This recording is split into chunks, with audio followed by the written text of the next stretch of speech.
नमस्कार, मैं हूं अंकित और आप देख रहे हैं बिहार की बात। बिहार चुनाव नजदीक है। प्रशांत किशोर के दावे कुछ और बढ़ चढ़ के आ रहे हैं। प्रशांत किशोर कह रहे हैं कि अब बिहार का चुनाव बदल रहा है, लड़ाई एनडीए और जनसुराज के बीच में है। क्या वाकई में आरजेडी कमजोर हुई है? क्या महागठबंधन का वोट और लोग वो टूटे हैं, कमजोर पड़े हैं?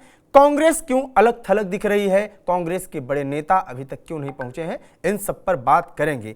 और जनसुराज और प्रशांत किशोर के दावों में कितना सच है, उनके कैंडिडेट्स कितने मजबूत है, इस पर भी बात करेंगे। साथ ही बात करेंगे कि जनसुराज के उम्मीदवारों से बीजेपी को क्या डर है, क्या प्रयास कर रही है, इन सब पर भी बात करेंगे। तो पहले बयान सुन लेते हैं प्रशांत किशोर का, फिर आगे बढ़ते हैं। मेरे भाई, ऐसा है, महागठबंधन तीसरे नंबर पे है, लड़ाई एनडीए और जनसुराज के बीच में है। अब कुछ भी कह दें, पिछले 5 दिनों में अगर आप तेजस्वी यादव और महागठबंधन की घोषणाओं को देखेंगे तो उसका कोई सिर पैर नहीं है। कुछ भी कह रहे हैं, इसलिए कह रहे हैं कि चाहते हैं कि रेस में आए, रेलेवेंट बने। कोई ट्रैक्शन नहीं है, कुछ देखने वाला कोई नहीं।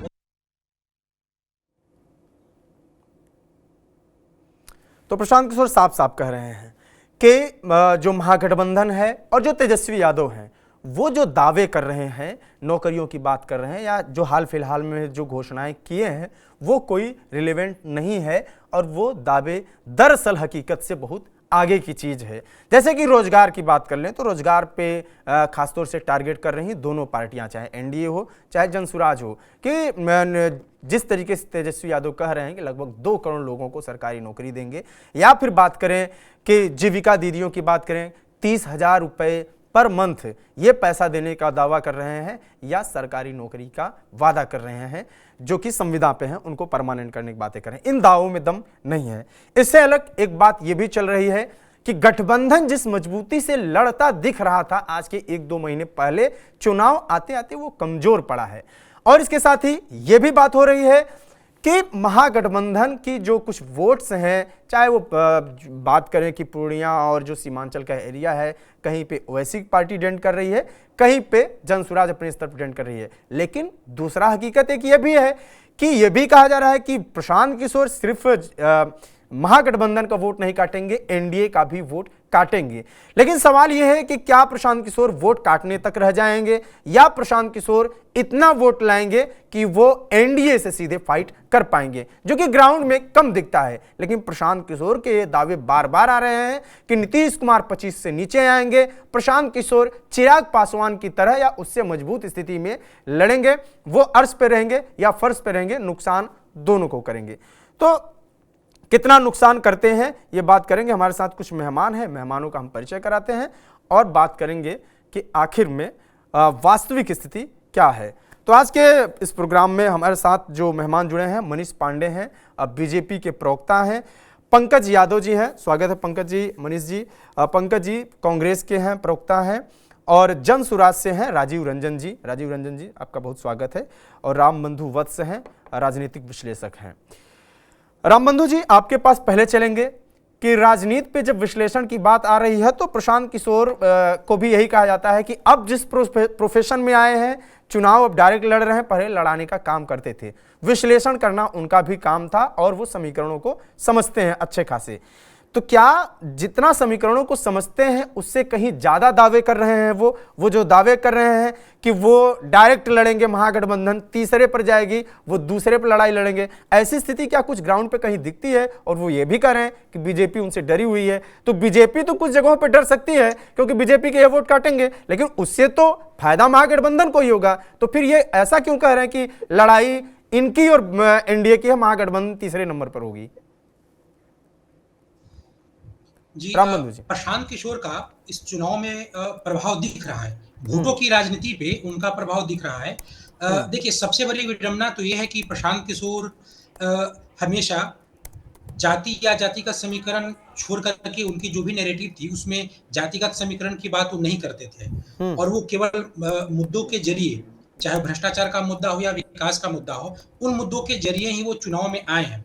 लेकिन इस चुनाव में जो उनका प्रभाव दिख रहा है वो उनके उम्मीदवारों की जाति का दिख रहा है। उन्होंने जिस जातिगत समीकरण के आधार पर अपने उम्मीदवारों का चयन किया है, हालांकि उन्होंने पहले उम्मीदवार की घोषणा की है, लेकिन जिस तरीके से उन्होंने उम्मीदवारों की घोषणा की है और उसके बाद जिस तरीके से बीजेपी और महागठबंधन में उम्मीदवारों की घोषणा हुई है, तो उम्मीदवारों की जातियों के आधार पे प्रशांत किशोर का जो प्रभाव है वो स्पष्ट रूप से दिख रहा है।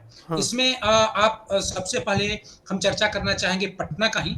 पटना का जो कुम्हरार विधानसभा क्षेत्र है, यहाँ पे संजय गुप्ता नाम के एक गैर कायस्थ उम्मीदवार को बीजेपी ने जब से टिकट देने की घोषणा की है, तब से पटना के सड़कों पे, खासकर कुम्हरार के सड़कों पे बीजेपी के खिलाफ कायस्थ समाज का लगातार प्रदर्शन हो रहा है। बीजेपी के कई बड़े नेता, जिसमें रुद्रराज सिन्हा जी भी शामिल हैं, उनके सामने भी कायस्थ समाजों का विरोध का कई तरह का वीडियो वायरल हो रहा है। कायस्थ समाजों का जो सचिवालय समझा जाता है सहाय सदन, पटना में एक सहाय सदन है, वहां पे उन लोगों की अपनी मीटिंग हो रही है, जिसमें वो बीजेपी के खिलाफ वोट देने का और बीजेपी के नेताओं के सामने ही जन सुराज के उम्मीदवार केसी सिन्हा जिंदाबाद के नारे लगाए जा रहे हैं।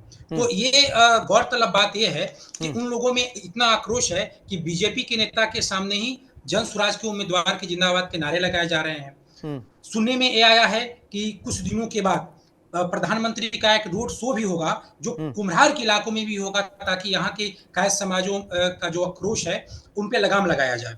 तो ये जन सुराज, एक तो बीजेपी ने जो अपना टिकट कायस्थ समाज से हटा के गैर कायस्थ समाज के लोगों को दिया, और उसके बाद जो जन सुराज का संयोग बस एक कायस्थ का टिकट देना, तो इस तरीके से एक प्रभाव दिख रहा है। एक और बात इससे जुड़ी हुई है कि कुम्हरार विधानसभा के ठीक बगल में बांकीपुर विधानसभा आता है, जहां के बहुत ही बिहार के दिग्गज नेता हैं नितिन नवीन, बेहद प्रभावशाली हैं, और बीजेपी मंत्रिमंडल में वो एक प्रभावशाली मंत्री के रूप में रहे, लेकिन फिर भी अपने बगल के कुम्हरार विधानसभा में उनका कोई प्रभाव नहीं है। यानी कि जो कायस्थ समाज का विरोध आ रहा है, इसको नितिन नवीन अपने स्तर पे मैनेज नहीं कर पा रहे हैं। यहाँ पे अमित शाह और प्रधानमंत्री को लगना पड़ रहा है। इसी तरीके से आप पटना साहिब को भी देख सकते हैं। पटना साहिब में बीजेपी ने इस बार उम्मीदवार बदलकर रत्नेश कुशवाहा को टिकट दिया है, और यहाँ से कांग्रेस से शशांक शेखर को दिया गया है। तो जन सुराज ने बीजेपी के ही कभी नेता रही विनीता मिश्रा को दिया है। पिछली बार मामूली अंतर से यहाँ से नंद किशोर यादव जो बीजेपी के उम्मीदवार थे जीते थे। तो कुछ भी अगर 2000 या 3000 वोट भी विनीता मिश्रा काट लेती हैं, तो इससे यहाँ का जो बीजेपी का जो सीट है, हो सकता है वो बीजेपी के यहाँ से खिसक जाए। इसी तरीके से एक अस्थामा विधानसभा क्षेत्र है। अस्थामा विधानसभा में भी जन सुराज के ही नेता आरसीपी सिंह की बेटी लता सिंह चुनाव लड़ रही हैं। अस्थामा चुनाव में वहां से जदयू के उम्मीदवार जितेंद्र कुमार पिछले कई चुनावों से हमेशा जीतते आ रहे हैं, लेकिन हर बार उनका जो जीतने का जो मार्जिन है वो आरजेडी के उम्मीदवार से 10,000 या 11,000 से अधिक नहीं रह पाया है। और आरसीपी सिंह का वो वहां पे पैतृक भूमि भी है। आरसीपी सिंह उसी जाति से आते हैं जो नीतीश कुमार की है, या फिर जो अस्थामा का जो बहुसंख्यक जाति है, और उनकी बेटी चुनाव लड़ रही है। इसका मतलब कि उनका चेहरा ही चुनाव लड़ रहा है वहां पे। ऐसे में अगर वो 10,000 11,000 से अधिक वोट अगर वो काट लेते हैं, तो समझिए कि यहाँ पे भी परिणाम हो सकता है। सवाल तो इस तरीके से कई ऐसे सवाल ये है कि वोट काटना एक अलग चीज है, तो वोट अगर काट रहे हैं तो इससे तो फिर महागठबंधन को फायदा होगा। ये कहना कि लड़ाई बीजेपी और इनके बीच में, ये तो एक अलग चीज हो गया ना फिर। जी, अगर ये वोट काटने तक रहते हैं, हाँ जीतने की स्थिति में अगर आते हैं तो हम करें 50 सीट लाएंगे, 60 सीट लाएंगे, तो फिर ये मान सकते हैं कि लड़ाई एनडीए और इनके बीच में है। महागठबंधन को तो फिर तो ये फायदा ही पहुंचा रहे हैं ना। देखिए, फायदा इनसे न तो एक तरफा एनडीए को हो रहा है, न एक तरफा महागठबंधन को हो रहा है। हर गठबंधन को इनसे हानि भी है और एक लाभ भी है। महागठबंधन को भी इनसे हानि है। महागठबंधन में अगर आप देखेंगे, जब हम बेलागंज, इमामगंज, मगध के क्षेत्रों में जब हम दौरा किए हैं, तो वहां अल्पसंख्यक समाज आरजेडी के प्रति उस तरीके का ध्रुवीकरण नहीं दिख रहा है जैसा पहले दिखता था। यानी 6 महीना 7 महीना पहले दिखता था, वक्त संशोधन बिल को लेकर के एक मुसलमानों में जो सरकार के प्रति आक्रोश था, तो वो दिखता था कि एक ध्रुवीकरण है आरजेडी के प्रति, खासकर महागठबंधन के प्रति, तो वो दिख नहीं रहा है। तो वहां से अल्पसंख्यक समाजों का कुछ न कुछ वोट जन सुराज को जाएगा। तो इस चुनाव में एक ऐसी विडंबना है कि जन सुराज के जो उम्मीदवार हैं, वो महागठबंधन के आपसी टकराहट या उनके जनाधार के बीच जो असंतोष है उसके कारण भी लाभ हो रहा है। और इधर एनडीए में भी एनडीए का जो मूल जनाधार है उसका एनडीए से जो आक्रोश है, बीजेपी के जनाधार का बीजेपी से जो आक्रोश है, उसका लाभ भी उनको मिल रहा है। लेकिन प्रशांत किशोर कितने सीटें लाएंगे ये तो चुनाव के बाद दिखने वाले होंगे, लेकिन कम से कम 30 से 35 सीटों पे उनका प्रभाव दिखेगा। प्रभाव दिखने का मतलब वो जीत हार का समीकरण बदल सकते हैं। अगर आप ऐसे देखेंगे तो सामाजिक समीकरण के अनुसार जिस तरीके से बीजेपी ने अपनी रणनीति तैयार की है वो महागठबंधन से भारी पड़ती है सामान्य दृष्टि से, क्योंकि महागठबंधन में आपस में कांग्रेस में और आरजेडी में भी टकराहट है और अभी तक कायम है। आरजेडी अपनी सारी अपने घटक दलों के सारी जो टकराहट है या जिन बिंदुओं पर मतभेद था सबको सुलझा के उस सीधे तौर पे मैदान में कूद चुकी है। लेकिन कहीं ना कहीं जो जनाधार है उनका उनसे आक्रोश दिखता है और उसका फायदा प्रशांत किशोर को होता हुआ दिखाई दे रहा है। ठीक, मैं राजीव रंजन जी के पास चलूंगा, फिर आपके पास आता हूं। मैं एक बार जन स्वराज प्रवक्ता हैं राजीव रंजन जी, इनसे बात करेंगे, फिर मैं बीजेपी और महागठबंधन दोनों के पास चलूंगा। राजीव जी, अभी तक जो राम बंधु जी ने बताया वो ओवरऑल ये है कि बताने तक तो वो बहुत अच्छा लग रहा है कि केसी सिन्हा जी हैं, बहुत अच्छे प्रत्याशी भी हैं। जाहिर सी बात है कि पटना या बिहार के जो स्टूडेंट्स होंगे उन्होंने उनसे पढ़ाई भी की होगी। यूथ जनरेशन जो है वो उससे इम्पैक्टफुल भी है और अच्छी छवि है। एक छवि, एक दो छवि और ऐसे बता सकते हैं या 4-5 बता सकते हैं, हम 8 गिना सकते हैं, या आप हो सकता है आप प्रवक्ता हैं तो आप 15 गिना दें। लेकिन आप 150, 200, 243, जब अगर आप ये कहते हैं कि महागठबंधन से एनडीए से हमारी लड़ाई है और महागठबंधन तीसरे नंबर पे है, तो आप 8 प्रत्याशियों का नाम गिना के तो नहीं निकल जाएंगे ना, 20 का गिना के निकल नहीं जाएंगे, 30 का गिना के नहीं निकल जाएंगे। आपको गिनाना पड़ेगा 243, और उन सीटों पर आप कैसे मजबूती से लड़ रहे हैं और आप 4000 वोट पाएंगे, फिर तो वोट काटने की बात हो गई। आपको तो बताना पड़ेगा कि कैसे हम 90,000 वोट लाएंगे, आपको बताना पड़ेगा कैसे 80,000 वोट लाएंगे, तब ना आप second neck to neck fight कर रहे हैं आप एनडीए से। ये बातें प्रशांत किशोर क्या सिर्फ माहौल बनाने के लिए बोल रहे हैं कि हाँ इसको कहने के बाद हमारा माहौल और चढ़ेगा, या फिर आपको भी यही लगता है कि लोगों को पता नहीं है दरअसल ग्राउंड स्थिति यही है? आवाज म्यूट है सर। जी जी जी बोलिए। नमस्कार। हाँ सर। पहले सबसे पहले तो आए कि क्यों हम कह रहे हैं कि हमारी लड़ाई एनडीए से है, महागठबंधन तीसरे नंबर पे आएगी। इसका एक सबसे बड़ा कारण है जो उन एनडीए महागठबंधन मतलब कि आरजेडी जो एमवाई समीकरण की बात करती है और मुस्लिम्स को एकदम से टेकन फॉर ग्रांटेड है। यही है उनका सबसे बड़ा डाउनफॉल का रीजन, क्योंकि उन लोगों ने आज तक ना उनको ढंग से प्रतिनिधित्व दिया ना उनको सम्मान दिया। मैं आपको बताता हूं, एम वाई कहते हैं लेकिन एक्चुअली समीकरण वाई एम है कि जहां जहां यादव कैंडिडेट उनका खड़ा होता है वहां तो मुसलमान लोग चुपचाप जाके वोट दे देते थे पूरे के पूरे, लेकिन जहां जहां मुस्लिम कैंडिडेट खड़ा होता था उस इलाके में यादव वोट जो होते थे वो बढ़ जाते थे, वो पूरे नहीं मिलते थे। उनके मुस्लिम कैंडिडेट्स को बहुत मुश्किल होती थी उन सब जगहों से जीतना, नहीं जीतते थे। और एक तो ये हो गया। दूसरी बात ये कि आपको याद है 2015 में लैंडस्लाइड विक्ट्री हुई थी महागठबंधन की, उसमें नीतीश कुमार और लालू जी साथ में थे। जब डेप्यूटी चीफ मिनिस्टर बनाने की बारी आई तो एक नौसिखिया नया लड़का जिसकी कोई शैक्षणिक योग्यता नहीं थी, कोई अनुभव नहीं था, क्योंकि वो लालू जी का बेटा था इसलिए वही डेप्यूटी चीफ मिनिस्टर बनेगा। They never even thought about a Muslim leader। Sir ये आप कह रहे हैं ना, लेकिन लालू यादव का वोटर तो उनके बेटे को मानता है ना, वो तो तेजस्वी यादव को वैसे जैसे आप डिस्क्राइब कर रहे हैं वैसे तेजस्वी यादव को उनका वोटर्स तो नहीं समझता है, वो प्रॉपर वोट करता है। और दिखा नीतीश कुमार लोकसभा चुनाव में कितनी सीट पाए थे आपको भी पता है, 15 के। फिर विधानसभा में लालू यादव के साथ गए, कितनी वोट पाए ये भी आपको दिखा। विधानसभा 2020 का भी चुनाव आप देखेंगे तो बीजेपी के बराबर, बीजेपी से बड़ी पार्टी आरजेडी बनी, तो कैसे आप कह रहे हैं कि आरजेडी?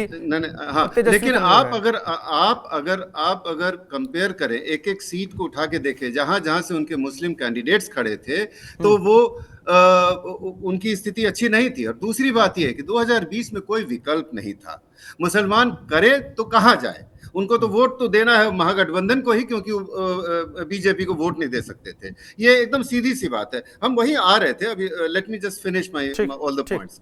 अब क्या है कि कोई उनकी मजबूरी नहीं है, अब कोई मजबूरी नहीं है। दे हैव अ वायबल एक विकल्प उनके पास, हम लोग इतना अच्छा बड़ा विकल्प लेके आए हैं।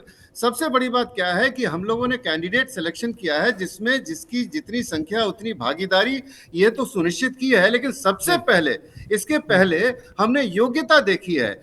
इत्तेफाक से कास्ट, जैसा कहा ना पत्रकार महोदय ने, हाँ। हमारा पहले योग्यता देखना था। केसी सिन्हा को हम लोग इसलिए नहीं चुना कि वो कायस्थ हैं, हमने पहले इसलिए चुना क्योंकि वो बहुत बड़े गणितज्ञ हैं, प्रोफेसर हैं।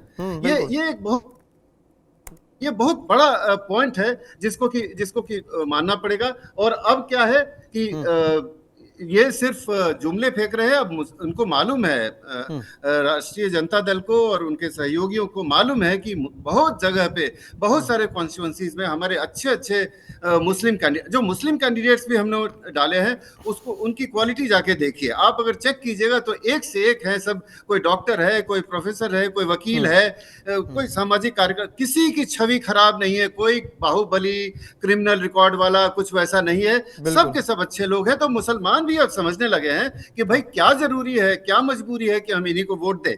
तो ये एक बहुत बड़ा कारण है। एक चर्चा चलता है, आरजेडी की स्थिति खराब हो जाएगी। 18% पॉपुलेशन है मुसलमानों का, ये एक बहुत बड़ा डिसाइडिंग फैक्टर। एक सवाल मैं आपसे करूंगा, शॉर्ट में जवाब दीजिएगा, फिर मैं पंकज जी के पास चलूंगा, फिर मनीष जी के पास चलूंगा। एक चर्चा, आम चर्चा है कि ग्राम सभा का चुनाव होता है और 5 साल से प्रधानी का कोई तैयारी करता है, 10 साल से कोई प्रधानी की तैयारी करता है। एंड टाइम पे उसी गांव का कोई डॉक्टर है, कोई डीएम है, या कोई साइंटिस्ट ही क्यों ना हो, वो आए और 2 महीने पहले वो ऐलान करे और चुनाव में फॉर्म भर दे, और ये बात है चूंकि मैं साइंटिस्ट हूं इसलिए मुझे वोट दे दो, सामने वाले साइंटिस्ट नहीं है। क्या इससे वोट मिलता है? क्या साइंटिस्ट है तो साइंस के क्षेत्र में और बड़ा करिए, राजनीति में तो 5-10 साल से घिस रहा है ना पैर। हाँ, मैं बताता हूँ। ये एक जनरल नैरेटिव चलाया जा रहा है, ये नैरेटिव चलाया जा रहा है। लेकिन आप पहले 243 जो हम लोगों ने टिकट दिए हैं, उन सबको एक एक करके देखिए। ये 1-2 एग्जाम्पल आप 243 में निकाल रहे हैं। अगर ये कांग्रेस का, आरजेडी का, जदयू का, इनके सब निकालिएगा ना इस तरह से 100 सीट में, तो इस ऐसे उनके बहुत सारे एग्जाम्पल मिल जाएंगे। एक तो ये। दूसरी बात ये कि जो आदमी 10 साल से वहां पे कोशिश कर रहा है, लेकिन अगर उसकी छवि हमको वैसी अच्छी नहीं लगती है, ऐसा उसके जो वहाँ क्षेत्र है उसमें लोगों के अंदर उसके लिए कोई ऐसा सम्मान नजर नहीं आता है, तो हम उनको टिकट क्यों दें भाई? ऐसा कोई गारंटी तो हम लोगों ने नहीं की थी कि आप भाई 5 साल से वहां काम कर रहे हैं तो हम आपको टिकट दे ही देंगे। इस तरह का तो कोई वादा तो नहीं किया गया था। हमको सबसे पहले योग्यता देखनी है। जो योग्य आदमी है, जिसकी छवि अच्छी है, जिसका चरित्र अच्छा है, जिसको लोग पसंद करते हैं, हम उन्हीं को टिकट देंगे। ये अपने आप में एक बहुत बड़ी। और याद रखिएगा, फिर भी आप जाके देखिए तो 200 से ज्यादा, अब एग्जैक्ट नंबर तो बताना मुश्किल है कि 243 को तो हमने भी उतनी अच्छी तरह से रिसर्च नहीं किया, लेकिन 200 से ज्यादा ये हम गारंटी के साथ कहते हैं कि आपको वैसे कैंडिडेट मिलेंगे जो बहुत अच्छे और जो पहले से कभी राजनीति में उनका कोई दखल नहीं था। अच्छा, एक और पॉइंट हम इसी में जोड़ देते हैं कि जो एस्टैब्लिश्ड पॉलिटिकल पार्टीज है ना, और जो खासकर जो करियर पॉलिटिशियंस हैं, वो लोग एक नैरेटिव बना के रखना चाहते हैं, कि एक आवरण बना के रखना चाहते हैं कि इसमें बाहर के लोगों को घुसने मत दो। हाँ, ये जो है, अगर कोई प्रोफेशनल आ रहा है, कोई टेक्नोक्रेट आ रहा है, कोई शिक्षाविद आ रहा है, तो उसको ऐसा नैरेटिव बनाओ कि ना इनसे नहीं होगा, ये तो कभी क्षेत्र में काम ही नहीं किए। अरे भाई, क्षेत्र में काम करेंगे, आप लोग वोट दें, अच्छे लोग वहां जाएंगे। पॉलिटिशियन का जरूरी है कि ये फिक्स्ड है कि जब तक कि कोई 10 साल से वहां कुर्ता नहीं फाड़ रहा है और भाषण नहीं दे रहा है गली गली घूम के, तो वही बन सकता है एमएलए। ये नैरेटिव है जिसको जरूर तोड़ना चाहिए हम लोग। अब आपकी प्रतिक्रिया भी ले लेते हैं। पंकज जी, इन्होंने बहुत सारी बातें बताई और मेन चीज जो दावा है, मुख्य दावा है, वो ये है कि इनका कहना है कि आपका जो मुस्लिम वोट बैंक है, हालांकि मुस्लिम पे ही ये रहे अभी तक, लेकिन दूसरा ये भी कहना है कि ऐसे लोग जो नाराज हैं, ऐसे लोग जिनके पास अब तक ऑप्शन नहीं था, विकल्प नहीं था, वो लोग कटेंगे और इनके साथ जाएंगे। और चूंकि ये मुखर भी है, चूंकि ये कह रहे हैं कि हम जिन मुद्दों पे लड़ रहे हैं, हम लगातार मजबूती से लड़ रहे हैं। प्रशांत किशोर का ये दावा है कि तेजस्वी यादव जो ऐलान कर रहे हैं कि हम इतनी सरकारी नौकरी दे देंगे, ये कर देंगे, उन वादों में कोई दम नहीं है और वो सब दरअसल अब हवा हवाई रह गया है। पब्लिक जो समझ रही है, यही समझ रही है कि या तो जनसुराज या तो एनडीए, 2 में बंटना है और लड़ाई इन्हीं 2 के बीच में है। अंकित भाई नमस्कार, मीडिया पैनलिस्ट के जितने लोग हैं सबको मेरा नमस्कार है। अंकित भाई एक चीज कहना चाह रहे हैं, जो अभी तक हमने सुना है अलग अलग तरीके से जो जनसुराज के वक्ता साहब बोल रहे थे, बहुत अच्छी बात है, वो अपनी बात रख रहे थे। उनको लगता है, तो एक चीज मैं बता दूं कि बिहार, जिसको लगता है कि मैं बिहार को बहुत अच्छे से समझा हूं या समझ रहा हूं, उनको बिहार ने हमेशा चौंकाया है। ये इतिहास है बिहार का। और ये बातें जो ये बोल रहे हैं, तो ये जितनी बातें बोले ये नॉन पॉलिटिकल बातें बोल रहे थे। यहाँ पॉलिटिकल बातें ये है कि जो लोग राजनीति में हैं, लगातार चीजों को समझ रहे हैं, परिस्थितियों को समझ रहे हैं, इनके पास एक सीट जो ऐसा हो जो कंफर्म कर सकते हो पूरे 243 में, तो एक भी नहीं है। और जो इनके कार्यकर्ता और जो लोग थे, इन्होंने क्या सिलेक्शन प्रक्रिया थी वो अपना इनका इंटरव्यू, मैं इन पे इंडिविजुअल नहीं जाऊंगा, मगर एक चीज हमेशा कहते हैं कि ख्वाब है तो वो ठीक है, चलिए अच्छी बात है। यहाँ लड़ाई कहीं भी जनसुराज का तो है ही नहीं। यहाँ लड़ाई तो महागठबंधन वर्सेज एनडीए है, एनडीए वर्सेज महागठबंधन है। ये बातें तो किसी बच्चे से भी कहीं भी पूछ लीजिएगा तो कोई भी बता देगा, इस पे कोई बात हम ज्यादा नहीं करेंगे। मगर एक चीज मैं आपको बताऊंगा, खासकर जो के बता रहे थे वो कुम्हरार को लेके, तो उस पे भी बहुत अलग राजनीतिक हमारा अपना समझ है कि मैं पटना में रहता हूँ, बहुत बखूबी पटना को लगभग 27-27 साल से समझ रहा हूँ। तो ये हमेशा पटना जो रहा है ना, चौंकाने वाली रिजल्ट रही है। और इस बार का जो है, अभी तक हम 25 साल से लगातार बीजेपी यहाँ से जीतती रही है, मगर अभी जो हमको दिख रहा है कि यहाँ बीजेपी की भी बुरी हालत है। कारण क्या है कि इनका एक दीघा विधानसभा में लगभग 20 साल से है, और ये कुम्हरार में भी वही हाल है, और ये बांकीपुर में पटना सिटी का भी वही हाल है, लगातार इन लोग जीतते रहे। तो वो हमारा कांग्रेस का कैंडिडेट है पटना साहिब से, शशांक है, IITN है, और बहुत पढ़ा लिखा भी है। और सबसे बड़ी चीज है कि वो इस चीज को बहुत बखूबी समझता है। और वहाँ की जो राजनीतिक समीकरण अभी जो बनी है, उसमें एक तो जो भीष्म पितामह है बीजेपी के, वो चुनाव नहीं लड़ रहे हैं। जो उनको कहा जाता है कि किसी भी परिस्थिति में जो यादव जी विधानसभा के अध्यक्ष थे, वो चुनाव नहीं लड़ रहे। तो एक बड़ा यादव बहुल वोट है, और जो अभी कैंडिडेट है हमारा वो भी यादव है। और दूसरी चीज है कि उसकी वहाँ क्षेत्रीय लोकल है, पकड़ भी बहुत अच्छी है। और कुम्हरार में चंद्रवंशी जी हैं हमारे से कैंडिडेट है अभी, उनका भी स्थिति बहुत अलग है। जो बोल रहे हैं वो कहाँ पे है, वो तो समय रिजल्ट आएगा वो पता चल जाएगा। पूरे बिहार में लड़ाई जो चल रही है, आप देख लीजिए, लगातार एनडीए वाले क्या बोल रहे हैं, महागठबंधन के बारे में चर्चाएं क्या हो रही है। उनको भी लग रहा है कि मैं चुनाव हार रहा हूँ इस बार। और नीतीश कुमार जी लगातार, आप देखे उनकी रामविलास जी के यहाँ जाने का, जो नीतीश कुमार का एक बहुत बड़ा हमको जो जानकारी है, जो चीजें समझते हैं, वो कभी किसी के यहाँ नहीं जानता। एक बार जिससे दुश्मनी कर लेते हैं, पूरी तरह वो ईमानदारी से दुश्मनी निभाते हैं। उनको मैंने देखा है, रामविलास जी के बेटे के घर पे गए हैं और वो मिले हैं। तो इसका समीकरण यही बता रहा है कि उनकी भी बहुत बुरी हालत नहीं। और इस बुरी हालत भी कहा जा सकता है पंकज जी कि ये समीकरण एक संदेश देता है कि आप लोगों का जो गठबंधन है, जिसमें राहुल गांधी जी अभी तक आए नहीं है उस यात्रा के बाद, इधर ये है कि सब एक साथ मिलकर एक संदेश दे रहे हैं कि भाई बटना नहीं है, 2020 में जो लड़ाई झगड़ा था उसको इस बार बराबर करना है और वोट कन्वर्ट करना है। जो LJPR का वोट है वो जदयू पे जाए, जदयू का इधर आए। ये भी तो हो सकता है। जो आपकी कमजोरी दिखती है, सब ये कह रहे हैं कि कांग्रेस के नेता नहीं दिख रहे हैं, वोट कन्वर्ट करने की जो बातें चल रही हैं उन सीटों पर कांग्रेस और आरजेडी का, तो वहां पे ये बेसिक दिक्कत आ रही है कि सिर्फ तेजस्वी अकेले लड़ाई लड़ते दिख रहे हैं पिछले 15-20 दिनों से। इस बात को आप एक्सेप्ट करेंगे? जी जी जी निकेत, वही बता रहे हैं मैं कि लगभग अभी जो 3 दिन पहले से, 1 दिन पहले तेजस्वी जी ने यात्रा चालू किया था, उससे पहले ही पप्पू यादव नॉर्थ बिहार में, मतलब पूर्णिया, कटिहार, किशनगंज इलाके में लगातार संपर्क कर रहे हैं। इवन अखिलेश सिंह, इमरान प्रतापगढ़ी, जो 40 लोगों की जो लिस्ट है हमारी स्टार कंपनी की, वो सारे लोग लगे हुए। उसके अलावा इनको जानकारी नहीं है, जानकारी का अभाव होगा। ऑलरेडी AICC के जो हमारे मोस्ट सीनियर लीडर है, स्टॉलबर्ट है, वो सारे लोग पहले से ही जिला में, कमलेश्वर पटेल से लेके एक्स मिनिस्टर हैं कमलेश्वर पटेल, और बहुत सारे ऐसे लोग हैं, अशोक गहलोत जी का भी रहा, इधर अविनाश पांडे जी लगातार, और AICC के मेंबर, जो AICC से रिलेटेड जो हमारे ऑब्जर्वर आए हैं वो क्षेत्र में ही है। उसके अलावा हमारे पास जो AICC के कन्वेनर कन्वर्टेड है वो भी लोग लगे हुए हैं। लगातार हम लोग इस चीज पे क्षेत्र वाइज, विधानसभा वाइज हम लोग काम कर रहे हैं।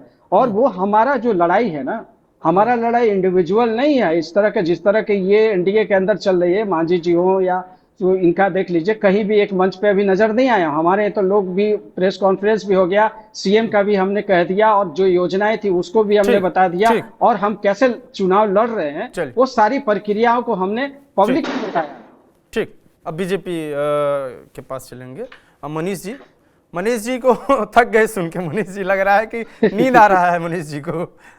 मनीष जी, ये सवाल है आपसे कि पंकज जी बोल रहे हैं कि हम अपनी लड़ाई लड़ रहे हैं और हमारा गठबंधन भी कमजोर नहीं है, फालतू माहौल बनाया जा रहा है, लेकिन राजीव रंजन जी जो बोल रहे हैं कि इन सीटों पर हम नुकसान पहुंचाएंगे और लड़ाई उनकी जनसुराज की लड़ाई आपसे ही है।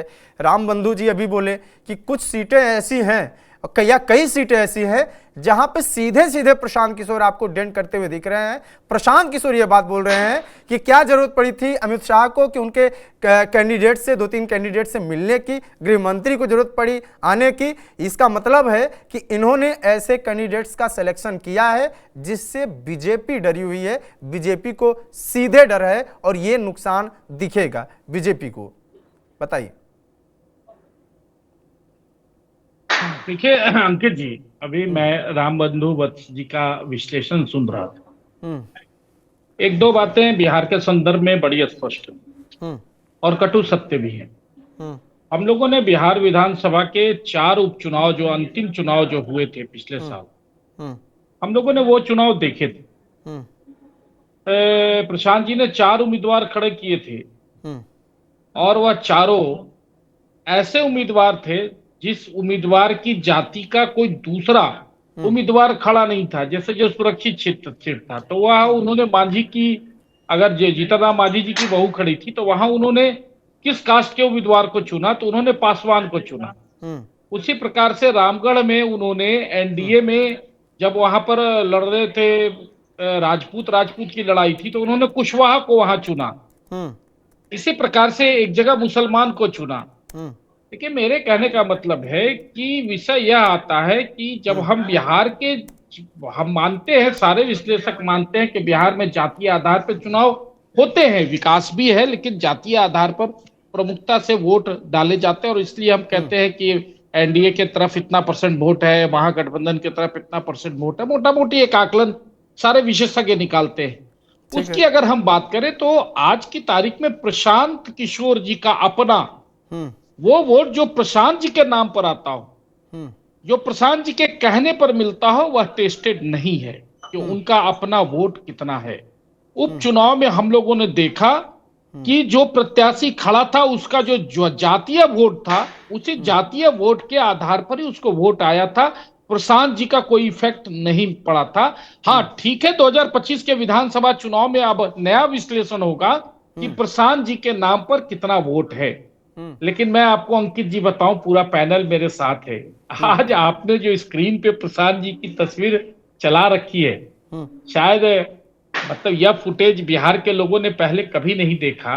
प्रशांत जी जिस प्रकार से टीका लगाकर अपने आप को प्रदर्शित करने की कोशिश कर रहे हैं। प्रशांत जी ब्राह्मण समाज से आते हैं और अब चुनाव नजदीक आ गया है, तो प्रशांत जी का, राम बंधु वत्स जी, इस पर जरूर आपका मैं चाहूंगा कि एक बार इस पर अपना आप विचार रखें।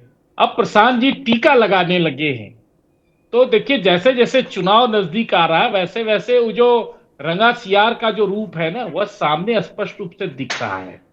रही बात यह, अभी राजीव जी ने कहा भाई ऐसा है कि क्या आप कहते हैं, मतलब आपने तो कुम्हरार विधानसभा को ही चुनौती दे डाली, कुम्हरार विधानसभा के पूरी विद्वता को चुनौती दे डाली कि वो पढ़े लिखे हैं इसीलिए उनको टिकट दिया गया, कायस्थ होने के नाते टिकट नहीं दिया गया।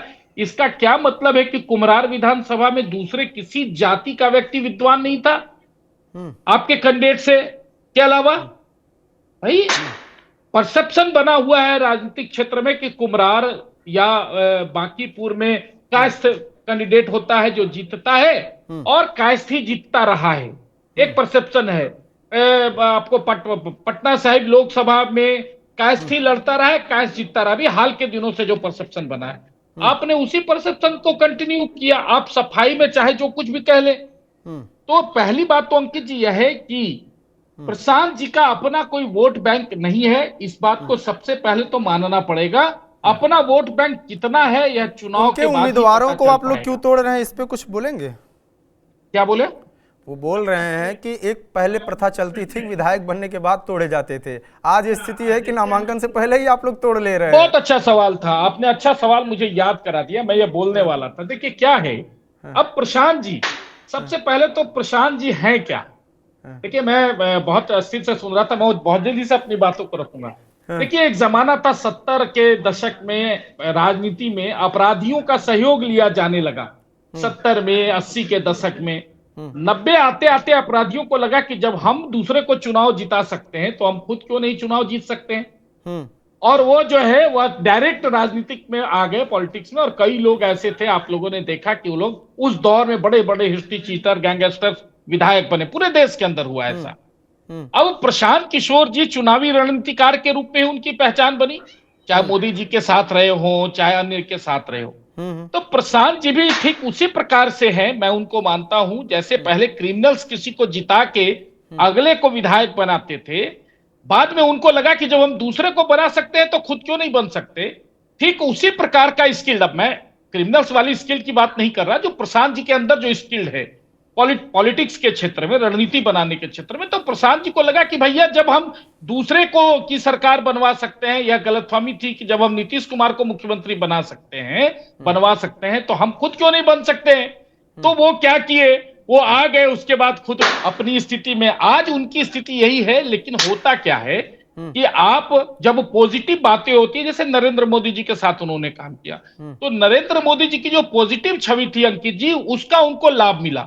नीतीश जी की जो पॉजिटिव छवि थी उसका उनको लाभ मिला। ममता जी की जो वहां पर जो मान्यता थी पश्चिम बंगाल में वोट के मामले में, जो उनका वोट बैंक था, उसका उनको लाभ मिला। लेकिन राहुल गांधी के साथ लगे और अन्य पार्टियों के साथ लगे, उसका उनको लाभ नहीं मिला, क्योंकि वहां पर वो समीकरण नहीं था। मैं ये बात इसलिए कह रहा हूं कि प्रशांत जी की बंगाल में तो आप लोग ये कह रहे थे ना कि प्रचंड बहुमत आएगा और हर जगह इस बात की चर्चा थी, और प्रशांत किशोर ने ये दावा किया था कि 2 डिजिट से ऊपर नहीं जाएंगे, 100 से ऊपर नहीं जाएंगे।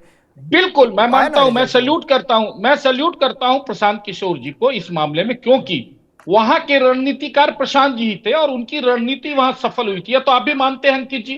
तो यहाँ भी तो रणनीति अपने पार्टी के लिए तो रणनीति बना ही रहे हैं।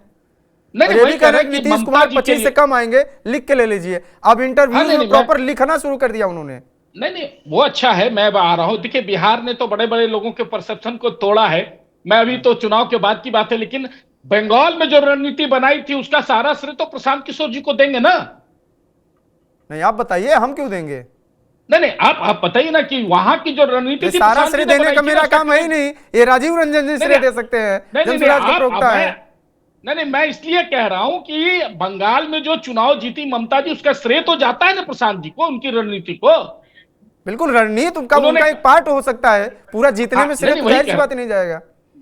नहीं, वही कह रहे हैं। तो अगर प्रशांत जी को जाता है जितना भी, तो बंगाल में जो हिंसा हुई, बंगाल में जो हिंदू महिलाओं के साथ बलात्कार हुआ, बंगाल में जो हिंदू महिलाओं के घरों को जलाए गए, हिंदुओं के घरों को बर्बाद किया गया, कहीं ना कहीं इस उपलब्धि में उस रणनीति का भी तो पार्ट होगा ना। लेकिन इससे इनकार कर जाएंगे, बोले नहीं ये तो हमने नहीं कराया, इसकी प्लानिंग तो हमने कराई थी, वो तो हो गया, ये तो हो गया। चलिए, ये तो रणनीति का पार्ट नहीं था। नहीं, मेरी बात पूरी नहीं हुई, जरा सा मुझे 30 सेकंड और दे दीजिए, मुझे 30 सेकंड अंकित जी और दे दीजिए। एक भैया आप उतना देर तक बोलते रहे, मैं सुनता रहा राजीव जी। नहीं, खत्म कैसे हो जाएगा। मैं ये बात कहना चाह रहा था अंकित जी कि देखिए ये एक हास्यास्पद पात्र है कि जो व्यक्ति पिछले 3 वर्षों से बिहार में हर जिले में पदयात्रा कहता हूं कि हम घूम रहे हैं, वह 243 लोगों को चुन नहीं पाया 3 वर्षों में।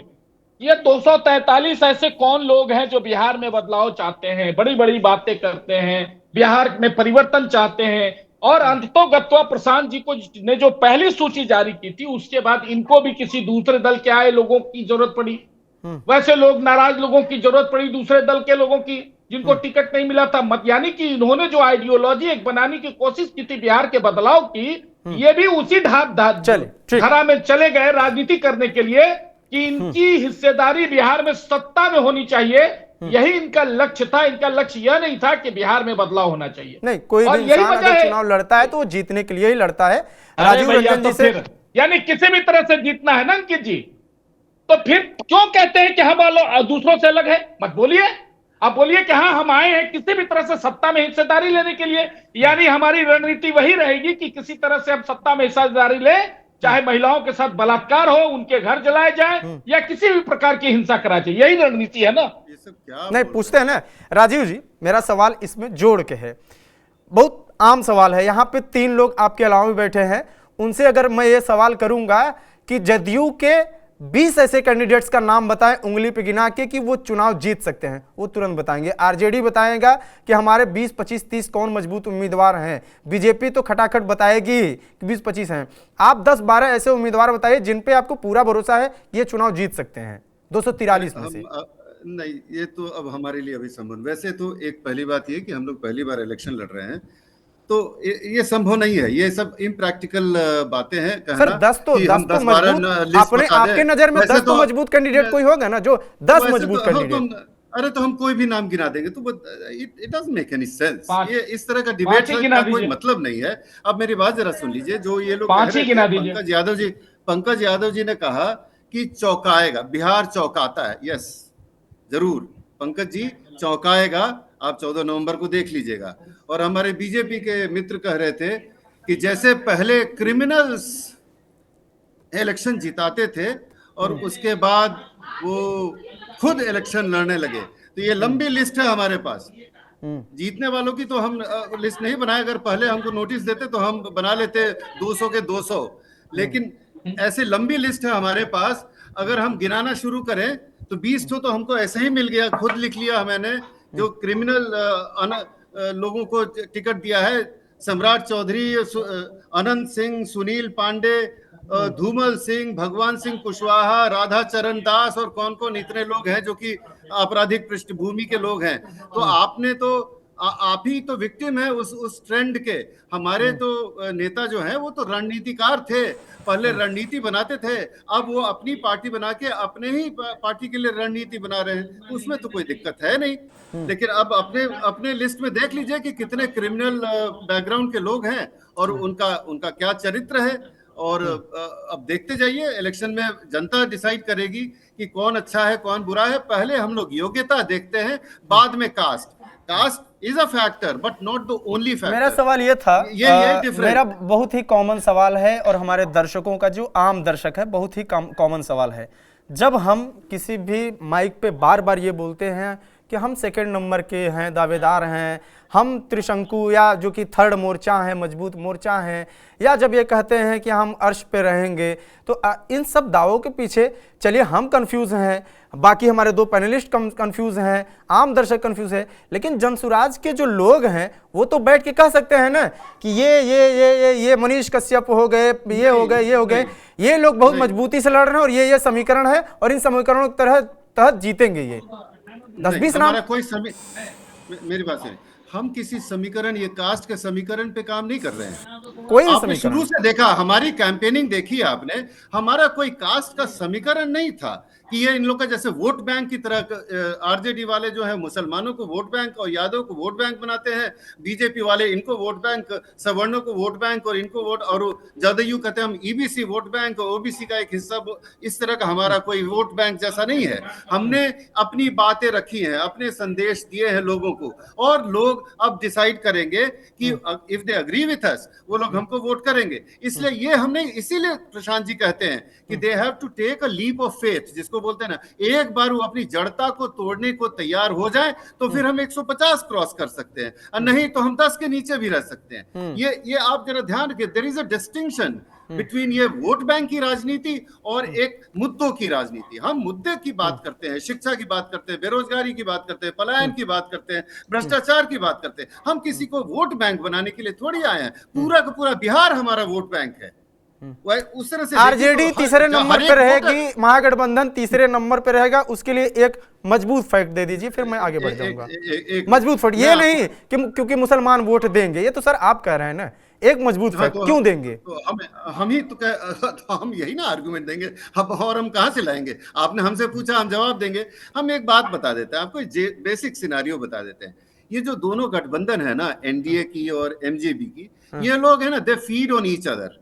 जिसको कहते हैं ना कि एक है तो दूसरे का अस्तित्व है, दिन है तो रात है, रात है तो दिन है। ये लोग दोनों, इनको डर लग रहा है कि तीसरा फोर्स आया, अगर लोगों को विकल्प मिला तो इनका वोट बैंक टूट जाएगा। आप जवाब चाहते थे ना, तो यही जवाब। मनीष जी, वोट बैंक की राजनीति ये लोग करते थे क्योंकि देखिए मुझे हंसी आ रही है, मुझे हंसी आ रही है कि एक व्यक्ति कह रहा है कि महागठबंधन से मैं आप पे नहीं हंस रहा सर, मैं आप पे नहीं हंस रहा, आप क्यों चिंता कर रहे हैं? के लिए अच्छा है। नहीं, मैं आप पे नहीं हंस रहा, वो मुझे जानकारी है किसके लिए है।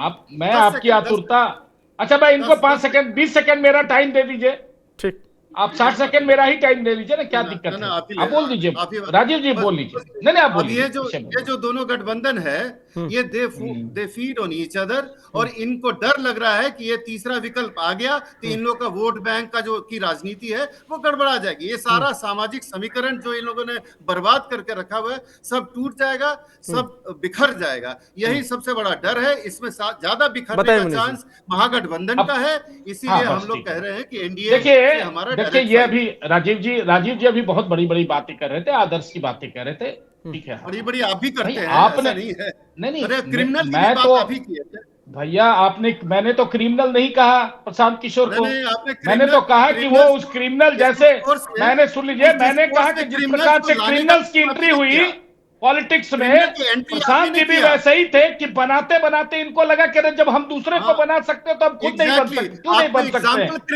है ना? लेकिन 3 महीने, सुन लीजिए बाबा राजीव जी, आप क्या कर रहे हैं? डिसिप्लिन तोड़ रहे हैं आप, डिसिप्लिन तोड़ रहे हैं। मैं आपको धैर्य से सुन रहा था, आप डिस्टर्ब कर रहे हैं। ये यही, लेकिन जनसुराज जरा आया है तो अपना डिसिप्लिन भी दिखाए, लेकिन आप दिखा नहीं पा रहे, आप दिखा नहीं पा रहे, इसीलिए कि भाई आप एक बात मुझे बताएं, आपने कहा कि मेरा जितना भी कैंडिडेट है सब अच्छा है, सब बढ़िया है, सब अच्छा है। भाई तो ऐसा है, आप शुरू में किसी एक कैंडिडेट को सेलेक्ट कर लेते।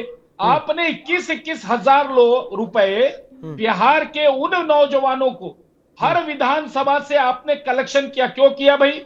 क्यों बेवकूफ बना रहे थे आप? उसी समय सेलेक्ट क्यों नहीं कर लिया था किसी एक व्यक्ति का, और तब उसी से 21,000 ले लेते, आप उसी से ले लेते।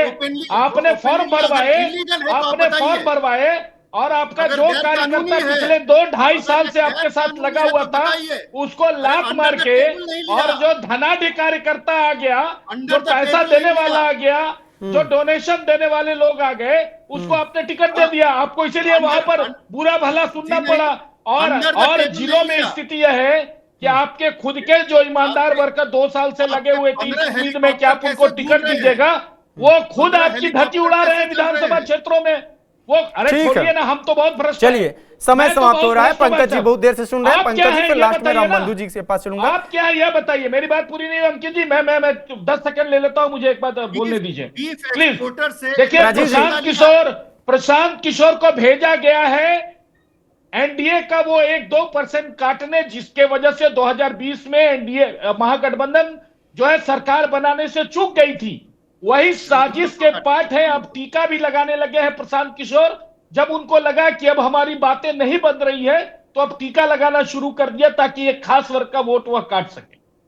अरे ठीक है पंकज जी, खास वोट का वोट काटेंगे या नहीं काटेंगे वो तो बात की बात है, लेकिन ये बात कही जा रही है कि भले ही प्रशांत किशोर बार बार कह रहे हैं कि महागठबंधन तीसरे नंबर पे रहेगी और जो वादे हैं, दावे हैं तेजस्वी यादव के वो हवाई हैं, आपको लगता है कि भरोसा तेजस्वी यादव के इन दावों पर होगा क्या वाकई में कि वो इतना सबको नौकरी दे देंगे? एक तरफ से हर घर से 2-3 चीजें हैं कि अब वो हर घर से एक सरकारी नौकरी हर परिवार से दे देंगे, फिर कह रहे हैं कि जो वो हैं जो सेविका, वो है क्या कहते हैं उसको, जीविका सॉरी, तो जीविका जो दीदी हैं उनको परमानेंट कर देंगे, तो इस हिसाब से तो नौकरियां 4-5 करोड़ टाइप का हो जाएगा। कहां से ये सब लाएंगे? क्या आप भरोसे में ले पा रहे हैं? पहली चीज। दूसरी चीज, एक सवाल मैं करूंगा इस पे कि ये सारे जो वादे हैं ये तेजस्वी यादव, ठीक है अपने दल के वो बड़े नेता हैं, जाहिर सी बात है, लेकिन तेजस्वी यादव ही कर रहे हैं। कांग्रेस का क्या है अपना पक्ष? यह कहा जा रहा है कि अंदर अंदर कांग्रेस के समर्थकों से आरजेडी के समर्थक नाराज चल रहे हैं। देखिए अनिकेत भाई, एक चीज आप दिमाग में रख लीजिए, और जो लोग हैं आपके माध्यम से सारे मीडिया में जो देख रहे हैं व्यूअर को भी मैं क्लियर कर देना चाहता हूँ। पहला कि ये कन्वेनर हैं हमारे, जो अभी सीएम हम लोगों ने घोषित किया, ठीक है, एकदम इनको सबको शुरुआत दौर का बात बता रहे हैं कि तेजस्वी जी कन्वेनर हैं, महागठबंधन के बिहार के पूरा मालिक हैं वो, चीजों को सारा चीज संचालित वहीं से हो रहा है। चीजें पहले भी जब कैंडिडेट जो सीएम कैंडिडेट की बात आप कर रहे थे तब भी मैंने कहा था कि वो कन्वेनर है और सारी चीजों को डिसीजन वो लेते हैं और हमारे लीडर भी वही हैं, ठीक है।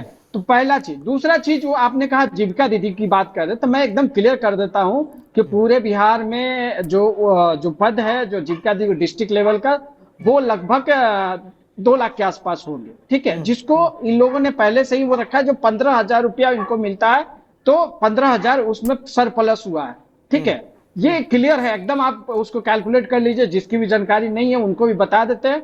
और उसके बाद जो उनको परमानेंट वो करने का काम किया जा रहा है, तो वो इसलिए किया जा रहा है कि वो अस्थायी रूप से वो काम कर सके और अच्छे से कर सके, हम इस बात को कह रहे हैं। दूसरी चीज, नौकरियों की बात कर रहे हैं ना, तो नौकरियों को हमने कहा है कि हम देंगे, हर घर में देंगे। ये वादा नहीं, आप ये 17 महीना का मेरा टेन्योर उठा के देख लीजिएगा, उसमें एकदम क्लियर है कि मैंने जो चीजें कहा, मैंने रिजर्वेशन पे बात कहा था कि रिजर्वेशन पे वो आरक्षण को लेके होगा, सर्वे मैंने कराया, जितनी भी चीजें मैंने कही वो किया। और रह गई बात कि आने वाले समय में और जो लड़ाई और ये चीजें, ये लोग कहीं भी नहीं है। राजनीति में 2 चीजें हमेशा ध्यान रखिए कि बिहार की राजनीति, मैंने पहले ही कहा था कि बड़ा चौंकाने वाला रिजल्ट देता है। जिसको ये घमंड हो जाता है ना कि बिहार को मैं बहुत अच्छे से समझाऊं, तो इतिहास उठा कर देख लेगा, उसको समझ में आ जाएगी। दूसरी चीज मैं ये कर जी मनीष जी का दूसरी चीज कुछ बोलना चाह रहे हैं, लेकिन समय दरअसल समाप्त हो गया है। नहीं ठीक है, ठीक। तो मैं रामबंधु जी से अंतिम प्रतिक्रिया ले लेता हूं, फिर मैं क्लोज करूंगा। नहीं, मुझे 10 सेकंड दे दीजिए प्लीज। हाँ, मेरा रिक्वेस्ट होगा। हाँ। मैं सिर्फ इतना कहना चाह रहा हूं महागठबंधन के हमारे प्रवक्ता को कि एक विजुअल वो याद रख लीजिएगा। जब तेजस्वी जी उप मुख्यमंत्री का शपथ लिए थे, पत्रकारों ने पूछा था कि पहले कलम से पहले कैबिनेट में आपने 10 लाख का वादा किया था, तो उन्होंने क्या कहा था पता है अंकित जी?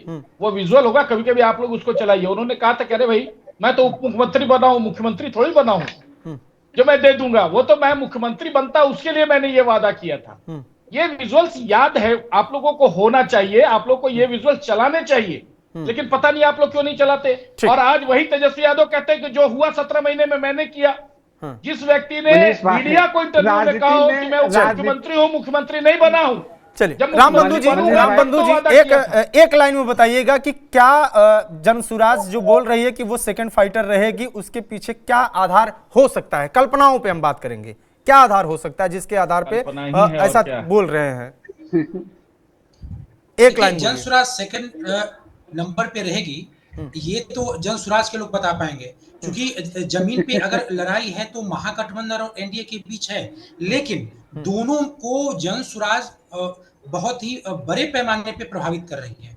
अल्पसंख्यक मतों को लेकर के अगर आप मगध के क्षेत्रों में जाएंगे तो आरजेडी को कई सीटों पे नुकसान का सामना करना पड़ सकता है। उसी तरीके से बीजेपी के भी ऐसे कई 8 से 10 सीटें हैं, जैसे दरभंगा आदि, जिन सीटों पे बीजेपी 5,000 या 10,000 के मार्जिन से जीतती है, वहां पे जनसुराज बीजेपी को भी चुनौती दे रही है। सबसे बड़ी बात यह है कि ये बिल्कुल फैक्ट बात है कि स्वयं प्रशांत किशोर, वो चाहे वो करप्शन की बात करें, भ्रष्टाचार की बात करें या विकास की बात करें, जातिगत समीकरण या जातिगत आधारित वोटिंग पैटर्न को हमेशा से नजरअंदाज करते आए हैं। उनकी जनसुराज की रणनीतियों में हमेशा से जातिगत समीकरण नजरअंदाज रहा है, लेकिन जो उन्हें वोट मिलेगा वो उनके उम्मीदवार के जाति के कारण ही मिलने वाला है। जहां जहां गैप है, जहां जहां मतदाता और उम्मीदवार में, बीजेपी के उम्मीदवार में गैप है, उसका फायदा जनसुराज को होने वाला। और निश्चित तौर पे प्रमाणों पे, चुनाव के परिणामों पे जनसुराज निश्चित तौर पे प्रभावशाली होगा। ठीक है, चलिए रामबंधु जी, राजीव रंजन जी, पंकज जी, मनीष जी, आप सभी को जुड़ने के लिए बहुत बहुत धन्यवाद। तो फिलहाल बिहार का जो परिणाम है उस परिणाम का इंतजार है। वोटिंग किस ओर जाएगा, पैटर्न क्या होगा, और क्या प्रशांत किशोर के वो दावे जिसमें वो साफ साफ कह रहे हैं कि लड़ाई एनडीए और जनसुराज के बीच में है, उनमें कितना दम है, इस पर आप भी अपनी राय रखिए। इसके साथ ही अपनी राय इस बात पर भी रखिए कि प्रशांत किशोर जो लिख रहे हैं प्रॉपर कि 25 से कम सीटें नीतीश कुमार को आएंगी, क्या वाकई में जमीन पर ऐसी स्थिति है, और क्या आरजेडी तीसरे नंबर पे होगी? इन सब पर अपनी भी राय देते रहिए, बात करेंगे, आगे देखेंगे क्या कुछ परिणाम आता है। देखते रहिए बिहार की बात। नमस्कार।